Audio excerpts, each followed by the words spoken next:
Welcome back to Super Sentai Review, episode number 249. Yes, I do realize though it's been 5 days since the last time I reviewed this thing. Yep, 5 days, which I do like that. 5 days, that's actually pretty short, actually. Well, even though, yes, I did go through 24 episodes, 24 straight episodes of One Piece, but that was the dub, and those episodes are going to go through really quickly. Now, this particular review, we're discussing episodes 25 to 27. Why am I not discussing 28, might ask? Because 20 is the start let's just say it's a brand new story arc. Now, I should point out something interesting though about the 3 episodes. Five Rebel briefly appears in 25, but does not play a part in the battle sequence for the Megazord stuff in the 3 episodes. It's all the Star Crew, it's all the Star Rebel. Yep. In the first episode, mostly it's about this creature who was later to be a part of the Galactic Circus, which apparently he has a job to rain down meteors to unleash this one volcano erupt in Japan to basically kind of in a way destroy the surface world in a way of Earth. And of course, this also introduces Jeg, the last alien ally of the entire series. Yeah, he's the last one because there is no other one. There is one that comes back later. I'll get to him when I get those episodes. But yeah, he's officially the last one. There's no more alien allies, which is interesting. Now, this is the first one since I think it's Flashman, I believe it is. But no, Changeman, we actually had alien allies. Basically, several of them. Now, that's something from Changeman. And the one thing that I forgot to mention when they introduced the Star Cruise, the whole thing of like another alien brings to Earth for the Fiveman to use, and of course he disappears or supposedly dies in the same two-parter he introduced. This is a reused plot thread from Flashman. This is one from Flashman. Yes, so we have Flashman, then we have Changeman stuff in here. Yeah, it's reusing similar ideas per se, but it's not a carbon copy. For one thing, anyways, the alien allies only appear in one episode, with the exception of like 2 of them. But generally put, that's what they do here in this series. They only appear for one episode, and that's it. There's also creatures who appear in the series. There are some who are not members of the same group per se. No. The ones basically introduced in the series where they're just other monsters, basically, but they're not one of the regular monsters. So far, the last one introduced was Galactic Ninja Bazigan. He was and of course, Battle Soldier number 339. Those 2 are the last known ones. There's 3 more like that, but it's not until episodes 38 to 48. 38 to 40. So that's the count a little bit later. Yep. So, I do like the plot of this episode for 25. The monster called Logan.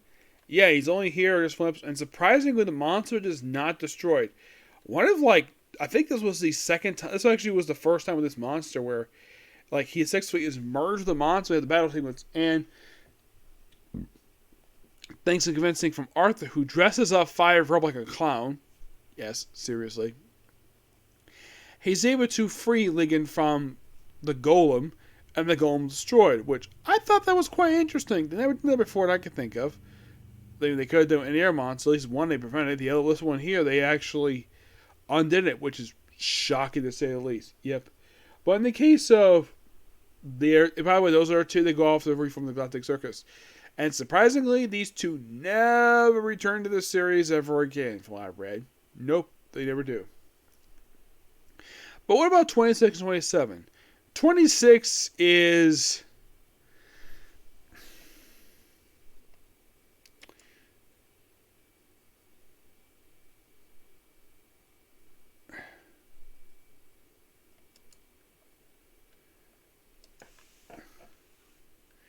'26 is a weird one per se.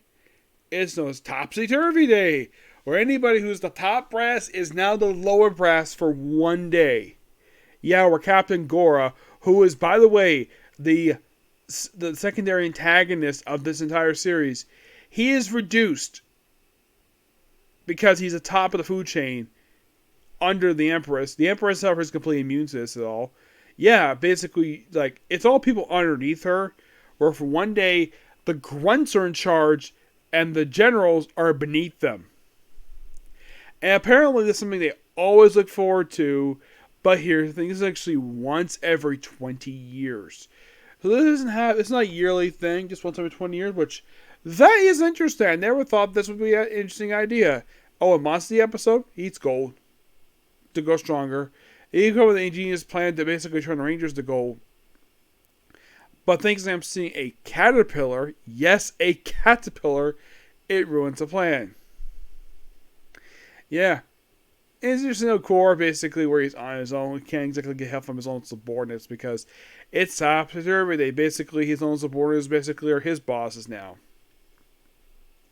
And he's the grunt. Yep. And there was one point he guess he breaks his nose. Well, he actually has his nose to bleed. And he gets caught up in an explosion. This episode was quite funny. But the one thing is the question though, like, okay, so apparently the Fiveman call up this park known as Golden Park, which apparently has got legit gold in the damn thing. First of which, we don't actually have a park like this in real life because this would be an absolute stupid idea. Yeah, and also, like, is the Fiveman's knowledge of being do people know that the sibling teachers are in fact the Fiveman? Like, is the public knowledge here? Because these guys take the war for, hey, there's these guys that want to steal your gold, and they take it seriously? You would think they would question that first, but they don't. I'm like, really? Yeah, really. This I thought was kind of weird.